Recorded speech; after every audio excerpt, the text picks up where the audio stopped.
Hello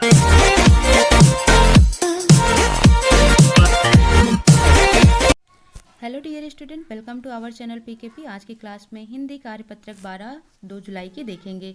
इसमें आपको एक गद्यांश दिया हुआ है जिसको पढ़कर उसके आंसर्स करना है, बट इससे पहले आप चैनल पर नए हैं तो चैनल को सब्सक्राइब कर लें। स्टार्ट करते हैं गद्यांश को पढ़ना। भाषा वह साधन है जिसके द्वारा एक प्राणी दूसरे प्राणी पर अपने विचार, भाव व इच्छा प्रकट करता है और दूसरे के विचार, भाव आदि को ग्रहण करता है। यदि परिभाषा का ध्यान से विश्लेषण करें तो देखेंगे यह परिभाषा भाषा के कार्य पर तो प्रकाश डालती है परंतु प्रकृति पर नहीं। इससे अज्ञात नहीं होता कि वास्तव में भाषा कैसे जन्म लेती है, कैसे विकसित होती है और इसका स्वरूप क्या है। ठीक है, तो भाषा क्या एक तरीके से एक साधन है जिससे एक प्राणी दूसरे प्राणी से वार्तालाप करता है, अपने विचारों का आदान प्रदान करता है। इस परिभाषा को यदि हम सही मानकर चलें तो पशुओं की बोली, इंगित भाषा, मुख मुद्राएं आदि सभी को भाषा के अंतर्गत सम्मिलित करना होगा, परंतु इन संकेतों और मुख मुद्राओं को हम भाषा का नाम नहीं दे सकते। मनुष्य को अपने भाव, विचार और अनुभूतियों को भली भांति प्रकट करने के लिए ध्वनि संकेतों और भाषिक प्रतीकों का सहारा लेना पड़ता है। भाषा की सबसे छोटी इकाई ध्वनि होती है। हिंदी भाषा में ध्वनि के लिए वर्ण शब्द का प्रयोग होता है।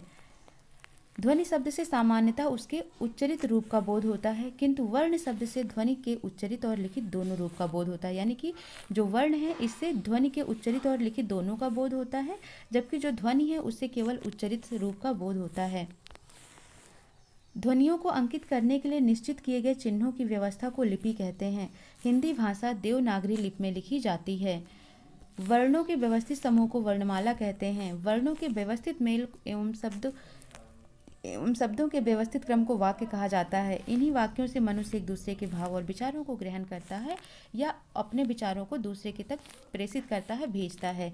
उपयुक्त अनुच्छेद में भाषा की क्या परिभाषा दी गई है, तो आपको प्रश्न का आंसर लिखना है यहाँ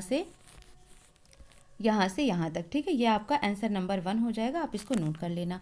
भाषा वह साधन है जिसके द्वारा एक प्राणी दूसरे प्राणी पर अपने विचार, भाव या इच्छा प्रकट करता है और दूसरे के विचार, भाव आदि को ग्रहण करता है, यह भाषा कहलाता है। ठीक है, तो इतना आपको नोट कर लेना है। आंसर 1। भाषा की सबसे छोटी इकाई क्या है, तो भाषा की सबसे छोटी इकाई ध्वनि है। ये आंसर नंबर 2 हो जाएगा, नोट कर लेना है आपको।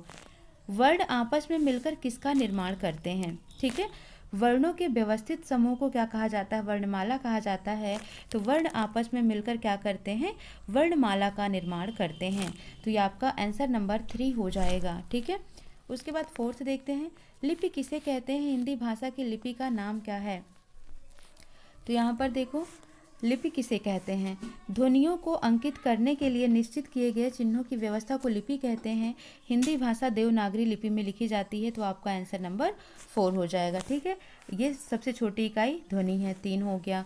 वर्णों के व्यवस्थित क्रम को, ये तीसरे का आंसर हो गया, और भाषा सबसे पहली वाली लाइन में दिया था। ठीक है, इस तरीके से चारों क्वेश्चन के आंसर हमको मिल गए। अपने आसपास की ऐसी ध्वनियों की पहचान करके सूची बनाइए जिन्हें आपने सुना है लेकिन उनके लिए किसी वर्ण या भाषिक प्रतीकों की व्यवस्था नहीं की गई है, जैसे चिड़ियों की चहचहाट। ठीक है, इस तरीके से आप इसको लिख सकते हैं अपने आप, जैसे बिल्ली की आवाज़ है ना, जैसे गाय की आवाज़, कुत्ते की आवाज़। ठीक है, तो इनको ध्वनियों की पहचान मतलब आप इसको लिख सकते हैं। आपने इनको सुना है लेकिन कोई इसका वर्ण या भाषा नहीं है। ठीक है, तो आप इसको नोट कर लेना, जैसे कि कुत्ता कैसे बोलता है, चिड़िया कैसे बोलती है। ठीक है, कुत्ते का भौंकना, इन्होंने जैसे यहाँ पर एक एग्जांपल दे दिया ना, जैसे चिड़ियों का चहचहाट, तो आप लिख सकते हैं यहाँ पर दूसरा कुत्ते का भौंकना। कुत्ते का भौंकना एक एग्जांपल हो गया, इसको भी आपने सुना है पर कोई इसका आवाज़ नहीं दे सकते हैं। बिल्ली की आवाज़। ठीक है, बिल्ली की आवाज़ ये हो गया। गाय का रंभाना, ये सभी एग्जाम्पल आप लिख सकते हैं। ठीक है, यहाँ पर इसका कोई भी भाषा या वर्ण नहीं है लेकिन ये बोलते इस तरीके से, तो ये इनकी ध्वनियाँ हो जाती हैं। आई होप आपको समझ आ गया होगा। सो मिलते हैं नेक्स्ट सेशन में। Thank you for watching.